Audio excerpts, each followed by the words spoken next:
Bien, vamos a resolver un ejercicio de cinemática del movimiento rectilíneo, ¿sí? Y el texto dice así. Dice, una partícula comienza a moverse por una recta con una aceleración A y después de cierto tiempo t1 de iniciar el movimiento, la aceleración cambia de signo, o sea, apunta en sentido opuesto pero sin cambiar de magnitud. Entonces hay que determinar al cabo de cuánto tiempo después de iniciar el movimiento la partícula se encuentra en el punto de partida.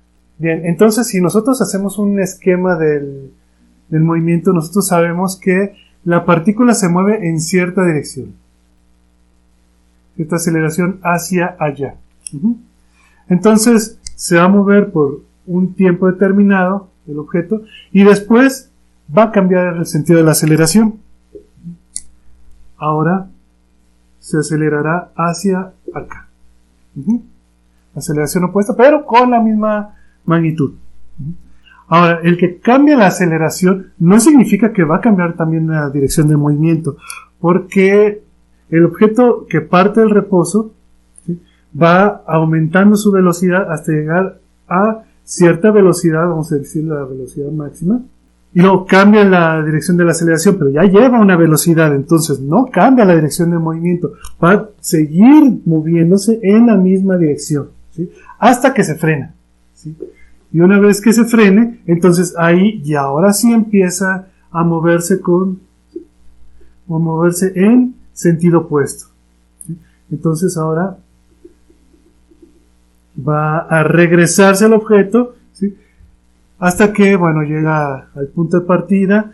No quiere decir que ahí se vaya a detener, podría seguir, pero a nosotros nada más nos interesa qué ocurre hasta que regresa al punto de partida.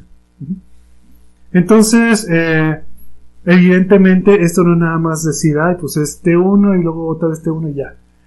Y ese es el tiempo total. No, es más que eso.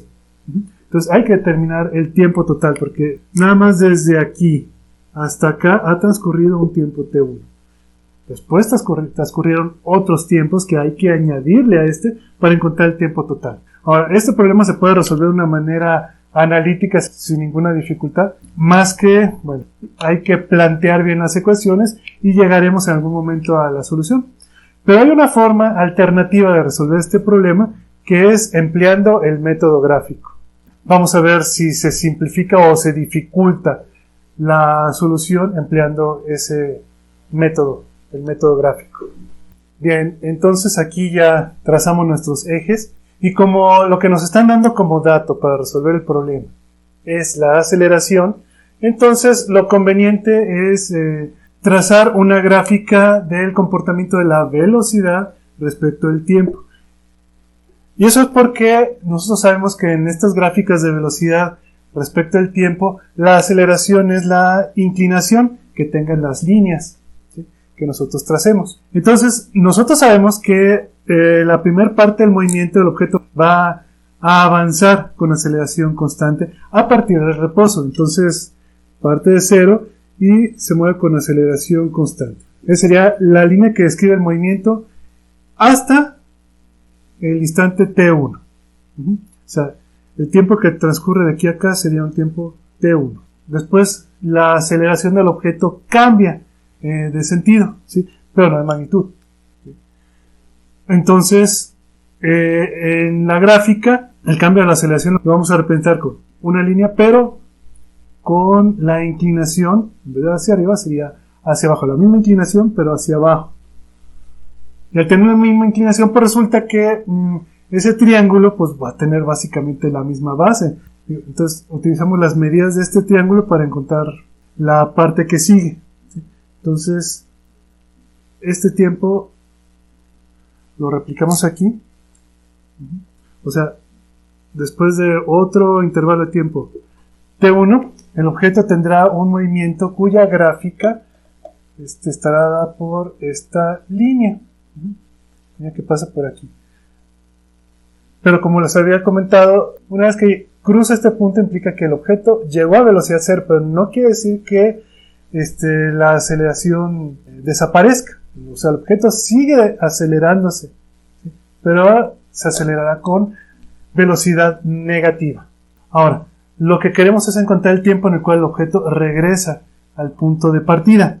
Si recordamos en estas gráficas de velocidad contra tiempo, el desplazamiento recorrido está en el área que hay entre las líneas y el eje horizontal, ¿sí? O sea, en el recorrido de ida, el desplazamiento va a ser este, mientras que en el recorrido de regreso, el desplazamiento pues va a ser lo que tengamos aquí abajo, esto. Entonces, para que regrese al punto de partida, el desplazamiento de ida y el desplazamiento de regreso tienen que ser iguales, pero hay que recordar que el desplazamiento de regreso tiene signo negativo, o en otras palabras necesitamos que esta área y esta área sean iguales en tamaño, y eso va a ocurrir cuando el intervalo de tiempo aquí sea t2, y entonces tendremos que este desplazamiento vamos a llamarle d1 y este desplazamiento de abajo que vamos a llamarle d2, estos dos tienen que ser iguales. ¿Cómo encontrar el desplazamiento de uno? Pues ya vimos, es el área de este triangulito. Sería la longitud de la base, que es 2 veces el tiempo t1 por la altura. La altura va a ser la velocidad máxima que alcanza el objeto entre 2. Y entonces estos dos se van. O sea que es básicamente la velocidad máxima por el tiempo t1. Ahora, ¿cuánto vale esta velocidad máxima? Bien. Como sabemos la inclinación de la recta en el primer tramo del movimiento, y sabemos que la ecuación para esta recta sería que la velocidad con función del tiempo es igual a la velocidad que tengamos a un tiempo determinado más la aceleración por el intervalo de tiempo que ha transcurrido, vamos a llamarlo t1, pero este sería la velocidad del tiempo inicial, que sería básicamente 0, igual es 0, y entonces al tiempo t1 tendríamos básicamente la velocidad máxima. Y esto es lo que tenemos que poner aquí, que la distancia de 1 sería a por el tiempo t1 al cuadrado. Ahora, ¿cómo encontramos esta d2? Sería el área de este triangulito. Entonces, el área de este triángulo, vamos a llamarle d2, sería la base del intervalo t2 por la altura. Sería esto. Básicamente, tendríamos una velocidad, vamos a llamarle d2 negativa, menos v2.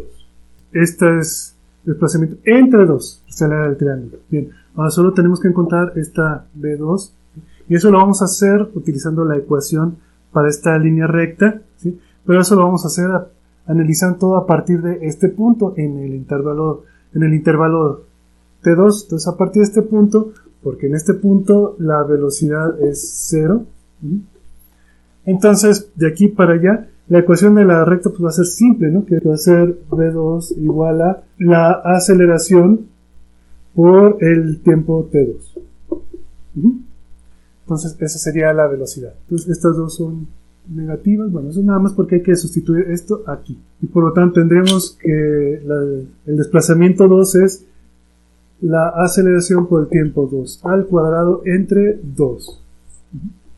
Con su signo negativo. Ahora lo que nos interesa es que estas dos áreas sean iguales. Vamos a igualar las magnitudes, o sea, los valores absolutos. O sea, D1 tiene que ser igual al valor absoluto de D2. Y al sustituir tendríamos la aceleración por el tiempo T1 al cuadrado de un lado de la ecuación, y del otro lado tendríamos la aceleración por el tiempo T2 al cuadrado entre 2. Eliminamos las aceleraciones y entonces ya con esto podemos encontrar cuánto vale el tiempo T2. Tendríamos que el tiempo T2 es simplemente 2 veces el tiempo T1, los dos al cuadrado, entonces, pero hay que sacar raíz cuadrada, entonces básicamente es la raíz cuadrada de 2 por T1. El tiempo total transcurrido desde que el objeto arranca hasta que regresa al punto de partida sería simplemente este tiempo más este tiempo más este tiempo. Entonces sería 2 veces el tiempo T1 más el tiempo T2, o sea que este tiempo total es igual a 2T1 más la raíz cuadrada de 2 por T1. Así lo podemos dejar o factorizar. Tiempo total es igual a 2 más la raíz de 2, todo esto multiplicando a T1. Y esto es el tiempo que estábamos buscando.